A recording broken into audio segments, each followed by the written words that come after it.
वाला भाई बहन, बीजे राजा जे 24 ने 25 अध्याय में यहूदिया जो राष्ट्र बंदीवास में वञे थो, इन जी ॻाल्हि लिखे में आई है। त नेरियूं 24 अध्याय ने तंहिंजी पहली कलम। यहोयाकीम जी कारकिर्दी में बाबिल जो राजा नबूखदनेस्सर लड़ाई करेला चढ़ी आयो ने यहोयाकीम 3 वरे सुधी इन जो ताबेदार रहियो। पोइ उहो फिरी वञी ने उन विरुद्ध थियो। मिस्र जो राजा फारून नको यहोयाकीम जे यहूदिया जी राजगादी ते विराए में, पण बाबिल जो राजा नबूखदनेस्सर मिस्र जा मेड़े विस्तार जीती गणे में। हाणे नबूखदनेस्सर राजा यहूदिया विरुद्ध युद्ध करेला अचे थो। यहोयाकीम राजा 3 वरे सुधी इन वटे पंहिंजा घूंटण नमाई ॾे थो, पण तंहिं पोइ इन विरुद्ध हुल्लड़ करे थो। 24 अध्याय 2 ने 3 कलम। यहोवा पंहिंजे सेवक प्रबोधक हस्तक पंहिंजो जेको वचन कुछिया हुआ, इन प्रमाणे यहोवा एतिरे ईश्वर इन विरुद्ध कास्तीअ जी टोरी, अरामी लोक जी टोरी, मोआबी लोक जी टोरी ने आमोन लोक जी टोरी हलाए। इनके हू यहूदिया विरुद्ध इन जो नाश करेला हलाए। मनासा इन जे मेड़े कम से जेको पाप कयो वे, इन जे कारणे ने जेको निर्दोष लुई वोड़ाए वे, इन जे कारणे उन्ही खे पंहिंजी नज़रुनि परिया करेला ईश्वर जे हुकम से यहूदिया ते उहो संकट अची पियो। पाण अगाऊ नेरी विया आहियूं, उन प्रमाणे मनासा हिकिड़ो भूंडो माण्हू हो। इन जे राजकाल दरमियान ईश्वर जे मंदिर में जाज ईश्वर जो गौरव हलियो वियो हो।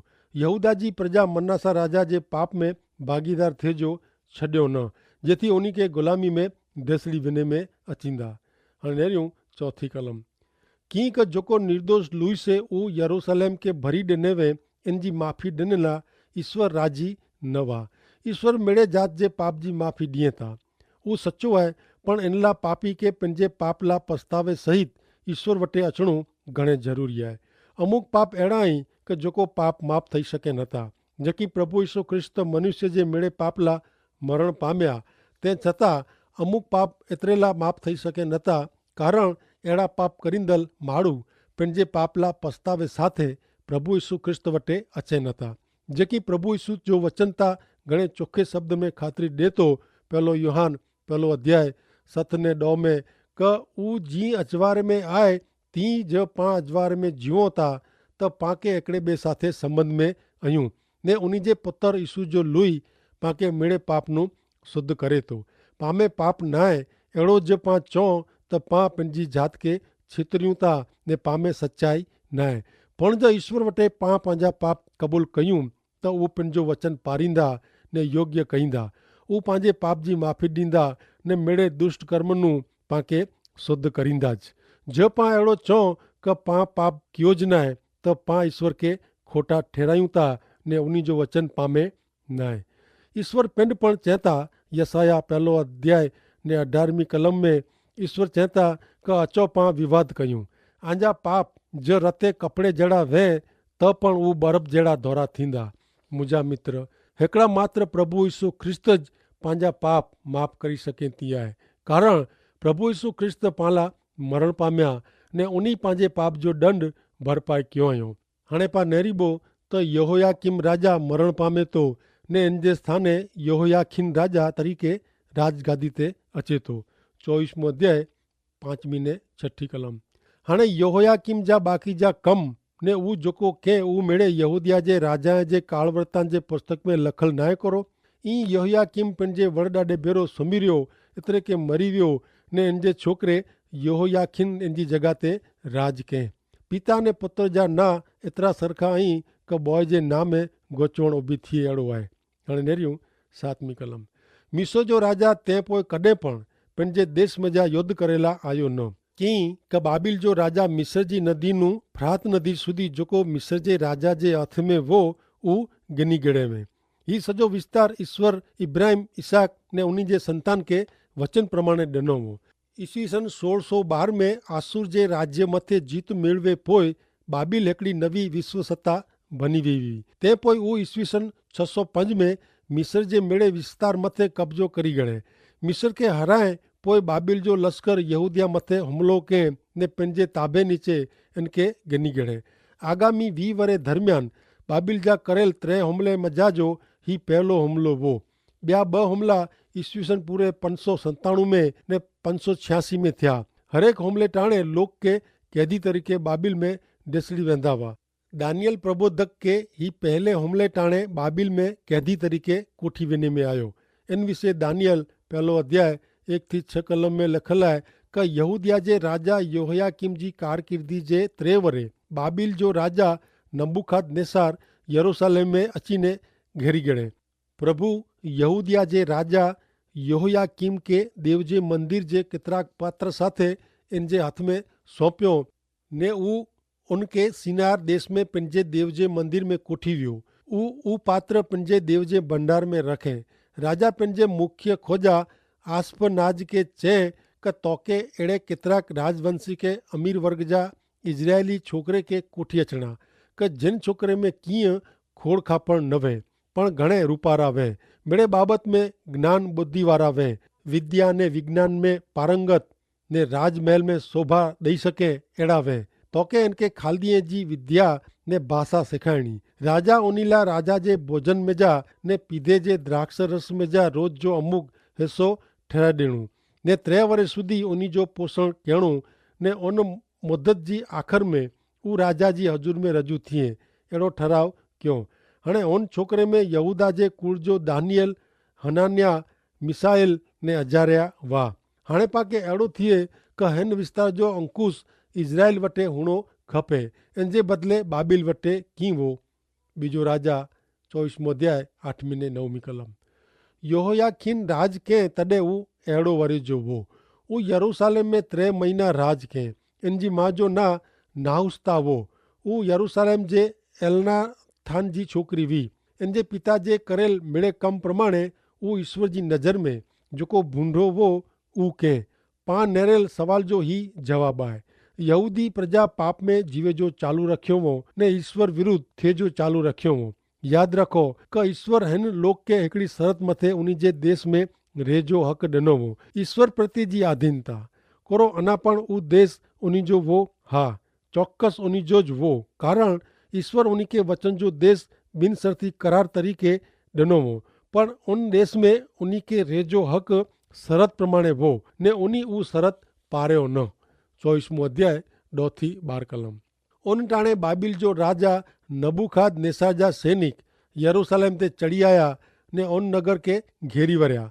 जॾहिं उन्हीं जा सैनिक शहर के घेरियो तॾहिं बाबिल जो राजा नबूखदनेस्सर होते पुजी आयो। यहूदिया जो राजा योहयाखीन इन जी माँ इन जा चाकर इन जा अमलदार ने इन जा कारभारी बाबिल जे राजा वटे निकिरी आया। बाबिल जो राजा पंहिंजी कारकिर्दी जे 8वें वरे इनके जलें। यहोयाखीन राजा इन जा अमलदार अधिकारी ने इन जे कुटुंब के पहली टोरी तरीके गुलामी में कोठी वने में आया। ही बनाव ईस्वीसन पूर्वे 606 जी साल में बनियो।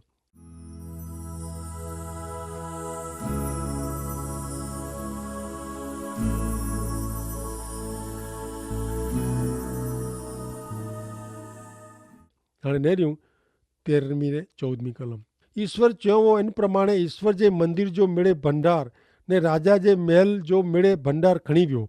वरी जेको सोन जा पात्र इज़राइल जे राजा सुलेमान ईश्वर जे मंदिर ला बनाए वे ऊ मिणी जा ऊ कपी ने टोकरा के ने ऊ मिड़े यरूशलेम वासी के मिड़े अमलदार के ने मिड़े पराक्रमी सूरवीर सैनिक के इतरे 2000 कैदिये के ने मिड़े कारीगर के ने कस्बी लोग के झली ने कोठी वियो। मिणी नु गरीब लोग सिवाय देश में कोई रियो न। ही ध्रुबी विनो एड़ी गाल है। हाणे बाबिल जो राजा नबूखदनेस्सर सिदकिया के यहूदिया जी राजगादी ते वेराए तो। 70-19 कलम। बाबिल जो राजा इन जी जगह ते इन जे काका मातान्या के राजा ठहराए ने इन जो ना फिराए ने सिदकिया रखे। सिदकिया राजा राज करेला वेठो तॾे ऊ 21 वरे जो वो। ऊ यरूशलेम में 11 वरे राज के। इन जी माँ जो ना हमूटाल वो। यहोयाकीम जेकी कहवे ऊ मिड़े ईश्वर जी नज़र में बूंडो वो ऊ कें की क यरूशलेम में ने यहूदिया में ही जेको बनियो ऊ ईश्वर जे कोप जे कारणे थियो ने तेला ऊ पंहिंजी नज़र में जा परिया क्यों। पोइ सिदकिया बाबिल जे राजा विरुद्ध थियो। सिदकिया यहोयाखीन जो काका वो। ऊ इनू अगाउ जे राजा करता जरा पण खासो वर्तन के न।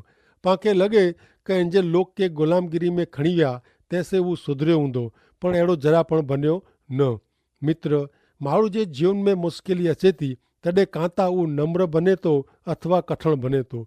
કાં તો હું ઈશ્વર નજીક અચે તો અથવા ઈશ્વરનું પર્યા ભજે તો મુશ્કેલી ને ડોક સન કરે પોય માળું એડો ને એડો રહે નતો સૂરજ મીણ કે પેગરાઈ વેજે તો પણ સૂરજ જમીન કે કઠણ બનાય તો ઉજો ઉજ સૂરજ પેગરાઈ દેતો અથવા કઠણ બનાય તો 24મો અધ્યાય 20મી કલમ की क यरूशलेम में ने यहूदिया में ही जो को बन्यो वो ईश्वर जे कोप जे कारणे बन्यो ने उन्हीं के पिंजी नजर वटा पर्या क्यों पोई सिदिकिया बाबिल विरुद्ध थयो ने फेरी हेक्यार खोटे प्रबोधक ज्यो नेरो ईश्वर पांभेरा आई पण ईश्वर इजराइल जे पक्ष में नवा कारण इजरायली लोग ईश्वर जे पक्षे नवा मित्र धारणा एकड़ी हेड़ी बाबत है जन विषे घणे लोग के सावचेत रेजी जरूर है घणे लोग के मोह से आऊँ एड़ो सोयो है कि आऊँ अमुक बाबत कहिया तो कारण आऊँ जाना तो कि वो ईश्वर जी इच्छा प्रमाणे है ने ईश्वर मुके पंजी इच्छा वतायो हुयो ने ते पोइ अड़ा लोग उन्हीं जे मन में जहिड़ो वेतो अहिड़ो ज कहिए था ने उनमें वो सफल थिए नथा हकीकत में ता पाके उन बाबत जी खातरी करी गेड़ी खपे कि ईश्वर पांजे पक्ष में अई क न पण पा खरेखर ईश्वर जे पक्ष में अयूं क न यहूदिया जे लोग जी ही समस्या हुई वो ईश्वरનું ઘણે છેટો ભટકી વ્યાવા ને એડો મંદાવા કે वो ईश्वर जा लोग कई ने ईश्वर उन्हीं जो रक्षण करींदा हाणे 25वें अध्याय में पा नेरीबो तो यहूदिया जे लोग के बाबिल जी गुलामी में कोठी वने जो छिल्लो भाग जणाय में आयो है बाबिल जो राजा नबूखदनेस्सर यरूशलेम मथे 3 वार युद्ध के वो राजवंश के लश्कर के ने होशियार कारीगर के बाबिल में कैदी तरीके कोठी वियो पण वो तैयार लड़ाई के ત્યાં સુધી वो यरूशलेम जो नाश के न पा नेरीवे आयूं कि बाबिल जो राजा नबूखदनेस्सर यहूदिया जी राजगादी ते सिद्दीकिया के राजा तरीके वेराया है पण थोड़े वरे पोइ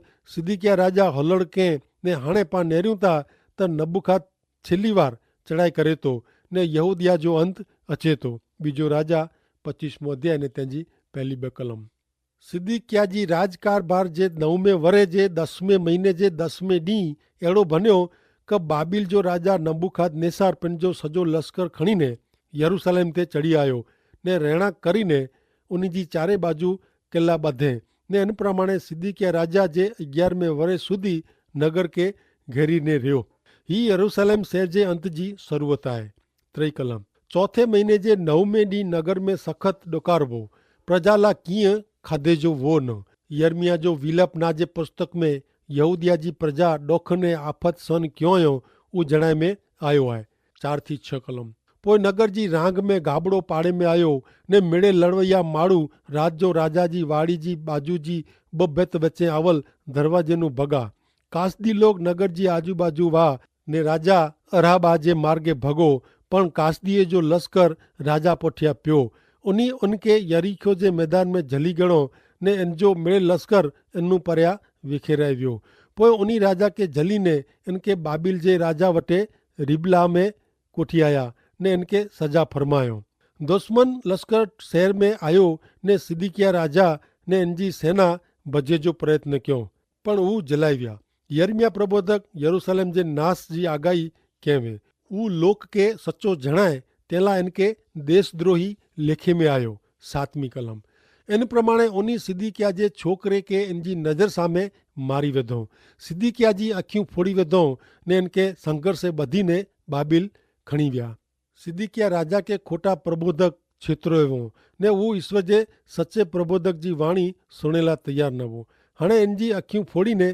कैदी तरीके कोठी वने था 9મી कलम वो ईश्वर जो मंदिर राजा जो महल ने यरूशलेम जा मिड़े घर बारी वेधे बाबिल राजा जी रक्षक टुकड़ी जो चाकर सरदार नबूजार अदान ही मिड़े यरूशलेम में अचीने के यरूशलेम के नबूखद राजा एड़ो बारी वेधे कि खेदान मैदान के जडे गुलामी जे 70 वरे पोइ नेहमिया होते आयो हो तडे वो नेरे न स्थान संपूर्ण आशा वगर जो लगो वो लोग के भेरा के ने लोग साव निराश थी विया हुआ उन्हीं ला ही टेम घणे डोख जो वो ही बनाव पाला चेतवणी जड़ो है 10 થી 12 कलम रक्षक टुकड़ी जो सरदार भेरो आवल कासदीए जो लश्कर यरूशलेम शहर जी रांग चारे बाजू से तोड़ी वेधो बाकी जा लोग जेके नगर में रेला ॾिनो हो उन्हीं के ने जोको बाबिल जे राजा जे पक्ष में भेरा विया उन्हीं के रक्षक टुकड़ी जो सरदार नबूजार अदान कैद करी कोठी वियो,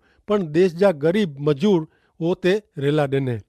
यरूशलेम शहर में साव गरीब ने नकामे माण्हू के रेला ॾिने। नबूजार देश जे खेतर जी संभाल ला हिन लोक के रखे थो, जेथी उनी वटा सालियाणो वसूल करी सकाजे। 13-14 कलम। ईश्वर जे मंदिर जा पितर जा थंभला ने ॿियो पितर बाबिल खणी वियो। वरी तपेला, तवीथा, कतरूं, चमचा ने पितर जा ॿिया वासण ऊ पण मिड़े खणी वञे थो। नबूखाद जो लश्कर यरूशलेम के साव साफ़ करी वधे में मंदिर के आग लगाईने जमीन भेरो करी वेधो, पण इन जी मिड़े कीमती सामग्री खणी वियो। दानियल प्रबोधक जे पुस्तक में पा नेरीबो त ही मिड़े वासण ने माल सामान जो संग्रह करे में आयो आहे। यरूशलेम नगर मथे जणे बुलडोजर फेराए में आयो वे अहिड़ो भंगार थी वियो हो। 25 अध्याय 24 कलम। गदालिया उन्हीं के सौ खणी ने चए क कासदीअ जे चाकर नू द्रजजा न, देश में वसो ने बाबिल जे राजा के ताबे थियो ने आंजो भलो थींदो। नबूखाद नेसर राजा गदालिया जी सूबेदार तरीके निमणूक करे तो, जेथी वो देश में रही विया वे उन लोक मथे शासन करे। लोक के गदालिया ने यर्मिया जी गाल सुने जी जरूर हुई ने हिन प्रकार जो शासन स्वीकार करेला विनंती कहें, पण उन्हीं अड़ो करे जे बदले गदालिया के मारी वेधो। 25 अध्याय 25-26 कलम।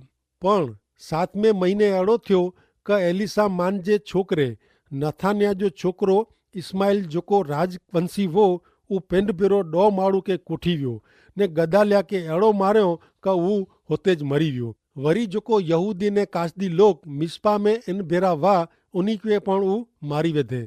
पो नंढा वॾा मिड़े लोग ने सेना जा सरदार उथी ने मिस्र में विया की क ऊ कासदी लोक नू द्रजंदा हुआ। वॾी संख्या में लोग मिस्र देश में भजी विया। उन्हीं भेरो यर्मिया प्रबोधक पण वो पंहिंजी इच्छा न पण इन ते फर्ज पाड़े में आई हुई। बीजो राजा 25 अध्याय 27-30 कलम। यहूदिया जो राजा योयाखीन जो कैदी थियो इन जे 37 में वरे 12वें महीने में उन महीने जे 27वें ॾींहुं अहिड़ो थियो क बाबिल जो राजा एविल मरोद पिंड राजा थियो उन वरे यहूदिया जे राजा योयाखीन के कैद खाने में जा कढीने इनके ऊंची पदवी ते वेराए ने प्रेम से गाल के ने पंहिंजी हजूर में बाबिल में जोको राजा हुआ उन्हीं नु इन जो स्थान वॾो हो। इन जा कैदी तरीके जा पोशाक बदलाए ने इन जी सजी जिंदगी सुधी उन भेरो खाधे ने इन जी खर्चीला इन जी सजी जिंदगी सुधी राजा तरफ से तंहिंखे हमेशा रोज जो भथो मिलंदो हो। एविल मरोदाख राजा के बंदी खाने में जा कढीने ऊंची पदवी ॾिने। जेकी ही राजा जे दरबार में ॿिया कैदी राजा हुआ छतां योयाखीन राजा के वॾे सम्मान जो ऊंचो स्थान ॾिने में आयो। राजा जे समय में दाऊद राजा जे वंशज योयाखीन राजा ते दया प्रेम वताए से थिए थो। ऊ बाबत ख़ासी आहे। हाणे योयाखीन राजा बाबिल जी कैद में वृद्ध थी वियो हो। भले मित्रो हिते राजा जे ॿिए पुस्तक जो अभ्यास पूरो थिए थो। ईश्वर पिता के आशीष ॾियो। आमीन।